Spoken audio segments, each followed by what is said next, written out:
Right, hi guys, we are back. Sorry, let's just get some light here.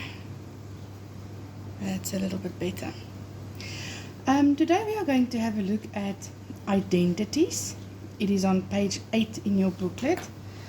It's at the back of page 5. Remember, that's just before we pasted that extra little page. So let us have a look at some identities. Now, an identity is a statement that is true for all values of an angle. Now let me explain it this way. One gets two different types of identities, and I'm sorry I didn't see that I didn't translate this. This first block is a square identity, and the second one we call the quotient. Quotient identity. Now the quotient identity, quotient refers to dividing. This thing will always be true. It doesn't matter what the angle is. So sin divided by cos will always be tan. Remember in my class once I said that, I said I'll teach it to you later. Now today is later. So if it was sin 20 over cos 20, it would be tan 20, as long as all the angles are the same. And obviously, we will limit it by saying cos cannot be 0, because if it's 0, it will be undefined, right?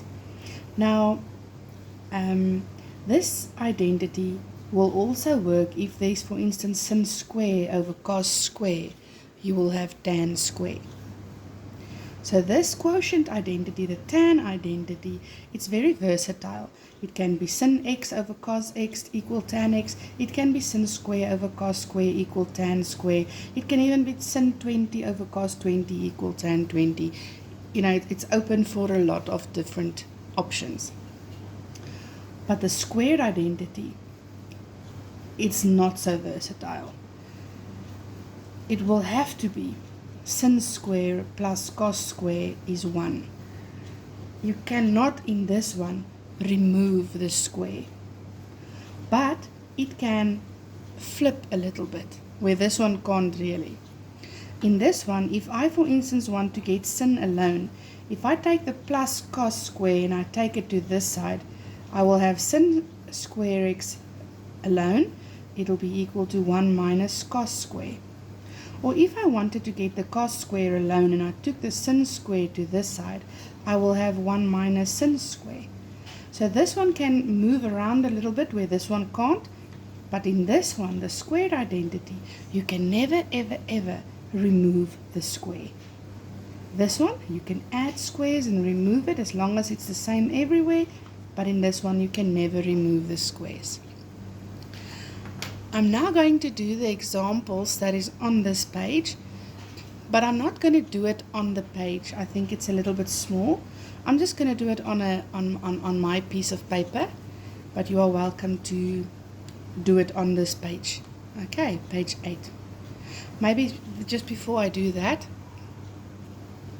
we get two types of identity questions.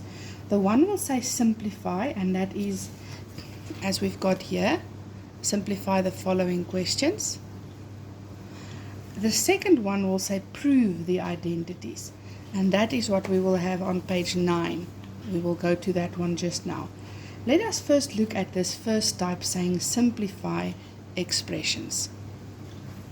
Example number 1. I might just zoom out a bit again. That's it. If they give me tan x times cos x. Tan, we've now learned, can be written as sin over cos. But cos x is actually cos x on 1 if I want to write that as a fraction. My cos's can cancel. I'm now left with sin x. It's actually simple to use now. The second one, it's 1 minus sin squared over cos. Now we have learned that 1 minus sin square can be written, and you can just have a look in here again. 1 minus sin square can be written as cos x, cos square. So actually it's going to be cos squared x over cos x. Now, there's 2 cos on top, 1 at the bottom. The bottom one cancels with one of those. I'm left with cos x. Let us have a look at number 3. Not number 30, number 3.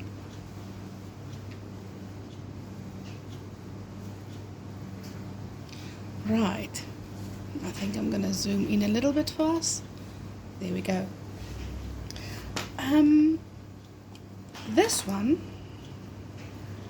this is not an identity, right? Because there's no square. But please have a look at this. Maybe we can see something like this. If we change our cos with x just so that our mind can see something a bit clearer, how would I simplify that? I would say it's 1 minus x squared. Because I said because the brackets are the same except for the signs, I would say 1 times 1 and x times x. Now that's exactly what I'm going to do with this one. I'm going to say the brackets are the same except for the plus and the minus, therefore I'm going to say 1 times 1 and cos times cos. And at the bottom it stays cos squared x. Now 1 minus cos squared x, if you can go back to this one, 1 minus cos squared is sin, therefore I can substitute it with sin squared x. Can you guys start seeing what is an identity? It is something that will always be true. A statement in mathematics, in trigonometry, that will always be true.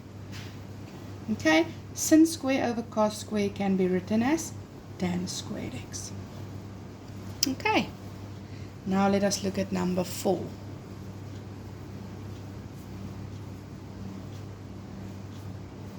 Whenever we are working with fractions, before you start substituting stuff into the identity, first see if you can't get the LCD.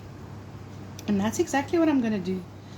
I know my LCD, or my denominator, should be cos squared x. So instead of 1, I want my denominator to be cos squared x. But this thing is actually 1 on 1. So if I make this 1 cos squared x, I'm going to have to make that 1 cos squared x as well. And we know that cos divided by cos is going to be 1. Right? I've got my LCD. Now I can write the denominator only once. And on top I have 1 minus cos squared x. And we by now know that 1 minus cos squared is actually sin squared. And we also know that sin over cos is tan. And because this one has squares, this one will have squares. And then the last one here. There by number 5. I'm going to get the LCD again. But this one I'm going to do differently. Look at tan. What is tan square? Tan square can actually be written as sin over cos square. And now my LCDs are the same anyway. Okay, so just before you multiply with the LCD, with the denominators, making the denominators the same, substitute your tan with sin over cos and see if it maybe isn't already. Now my denominators are the same. I can say 1 minus sin square. We know now that 1 minus sin can be written as cos square, and cos square over cos square is actually 1. Oops, sorry, all of that was out of view. I'll just quickly do this one again. I substituted my tan with sin square over cos square, and then I've got my denominators that are the same, cos square x. 1 minus sin square can now be substituted with cos square. Cos divided by cos square is actually 1. Sorry that this one was out of view. Okay guys, I'll see you in a while for the next part.